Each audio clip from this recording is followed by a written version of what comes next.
All right. So, one thing that we get asked quite a bit in our company and in conversations I have with other CMOs, other presidents, and executives, and especially in higher ed, is, and it actually goes for multiple industries, but is it better to build in house or to utilize an agency? And sometimes actually it might be better to build in house. There's a lot of kind of variables, a lot of things to consider when you're thinking about that.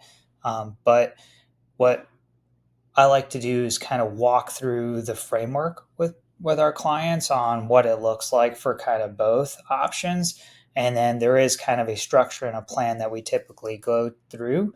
And sometimes it might be a little bit of both. So, what I wanted to share with you all was really kind of our um, in house versus agency kind of growth structure. And again, typically you'll have like three options when you're going through this process. Um, you can either, hire a rock star agency and hopefully somebody who's been in your shoes, who's done what you're doing, who's had to manage budgets all the way through admissions and even through graduation, maybe even placement.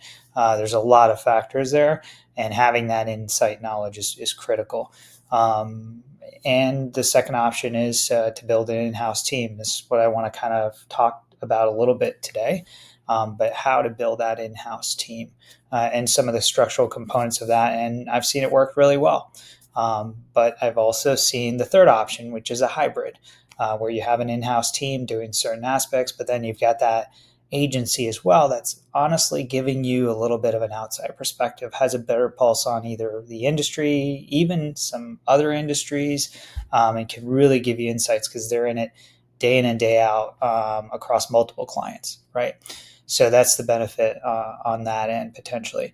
But having worked with a large and we're in marketing for a large institution, a national institution where it was extremely competitive environment, and then also leading efforts on the marketing side for two OPMs where I've partnered with over 40 plus universities, a lot of traditional, a lot of tier one, tier two, tier three universities even. Depending on size, it depends on whether or not it makes sense to build in internally or not, or it could be based on goals. So there's a couple factors there. But basically, if you're thinking about it building in house, we kind of have a blueprint that we typically work with clients on to help them build out that marketing in house powerhouse team. Um, Really, we start with kind of the agency model and framework. What does the structure look like? Typically, we start with an agency model, which is what we have and what we've built in the past. So, really, you want to think about strategy, you want to think about creative, the media, that could be assets across the board, that could be video, that could be a lot of other things, and then analytics. Those are a lot of the core functions. And you want to make sure you have your roles very clearly outlined in order to have smooth operations across the board.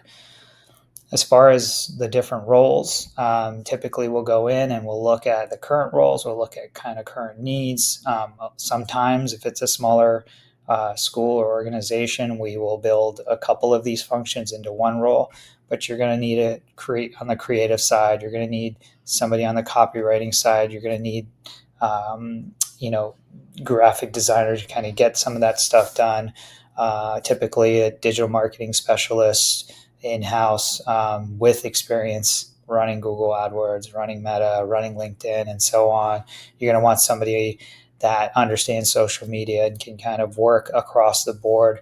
You're going to want a data analyst or at least an analyst or somebody on the team that can analyze the data. And then lastly, I didn't put this on there, but it's kind of in that digital marketing role. We'd have to kind of determine how many folks you need in there, but somebody who understands also the SEO component, web traffic, and some of those other things. And then, basically the third thing is you need to